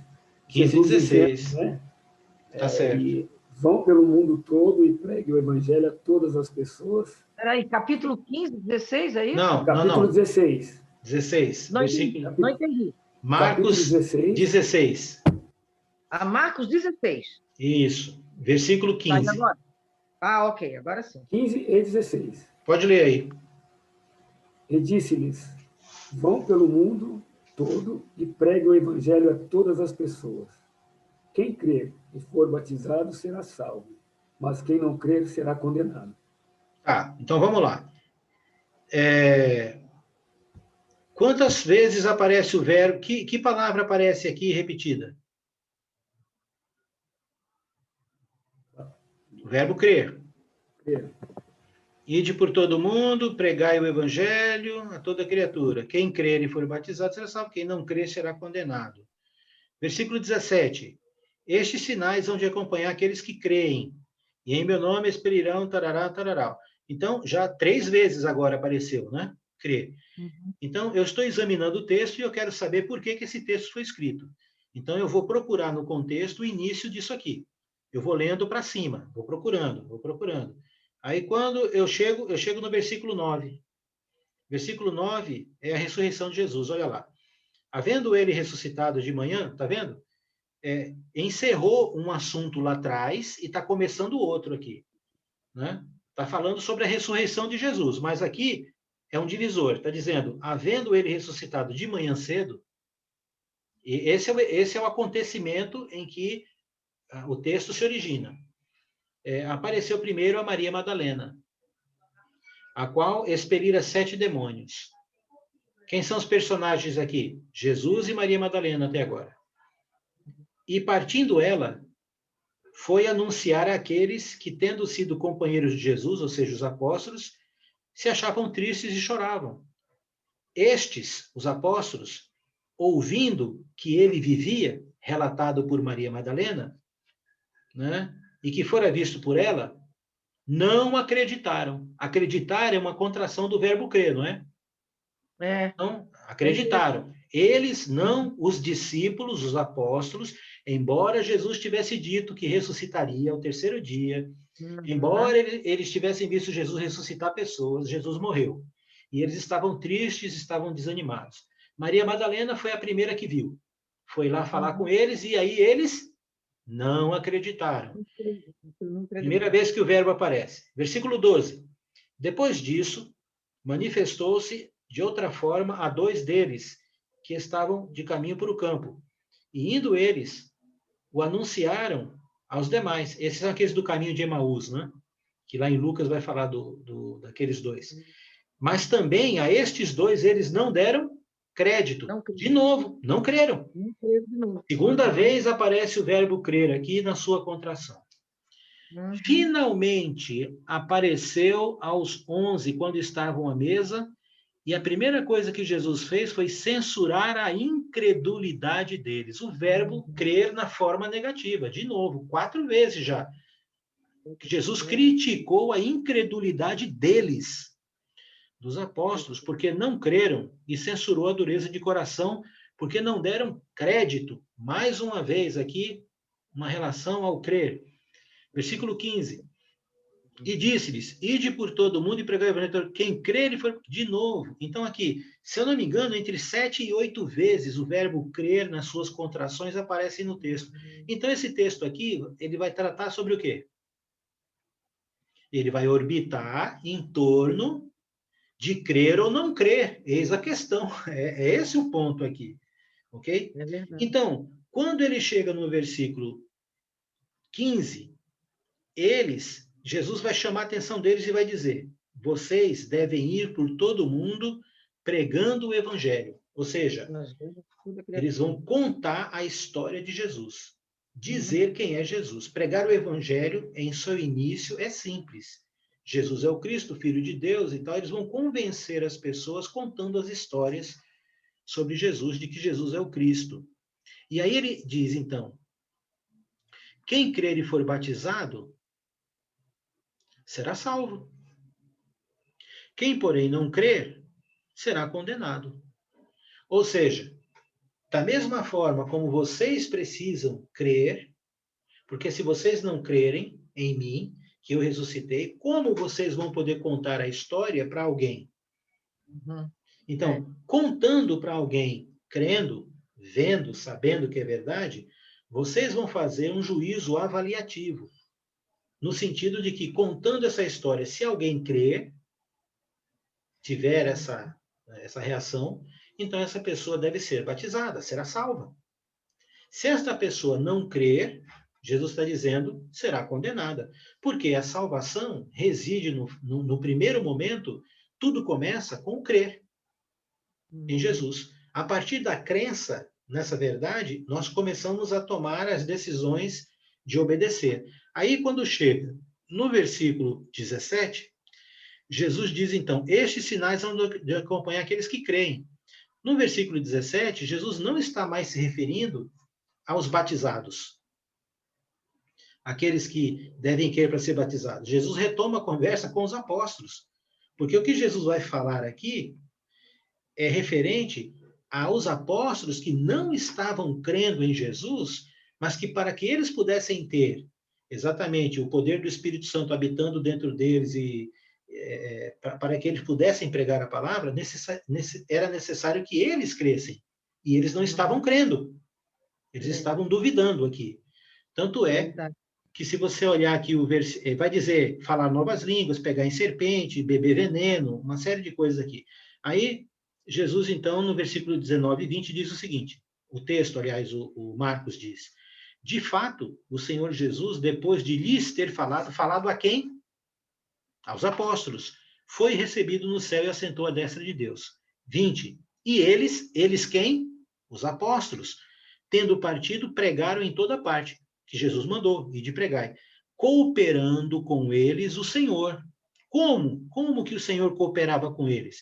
Confirmando a palavra por meio de sinais que se seguiam. Estes sinais foi, aqui nesse texto, prometido aos apóstolos, para que eles pudessem pregar. É o que o texto, na sua harmonia, colabora. Mas veja, nós fizemos o que aqui?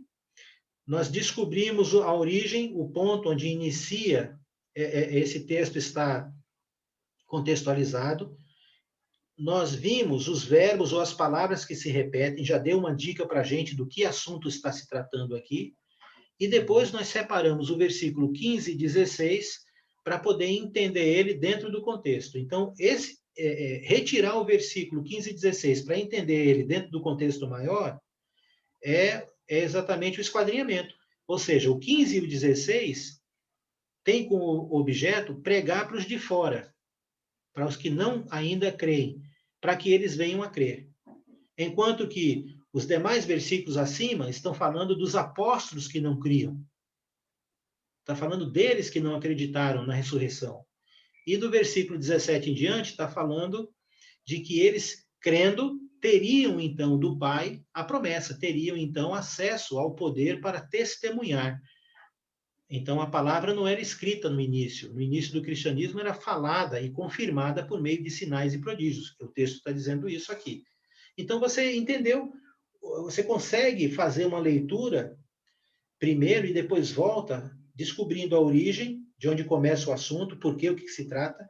Você descobre o assunto principal, vendo as palavras e os tempos verbais que se repetem na sua contração, e depois você vai entendendo cada um dos versículos correlacionado um ao outro, para quem está falando, por que está falando, e essa técnica você aplica no Velho Testamento também, e você vai conseguir chegar a esse entendimento.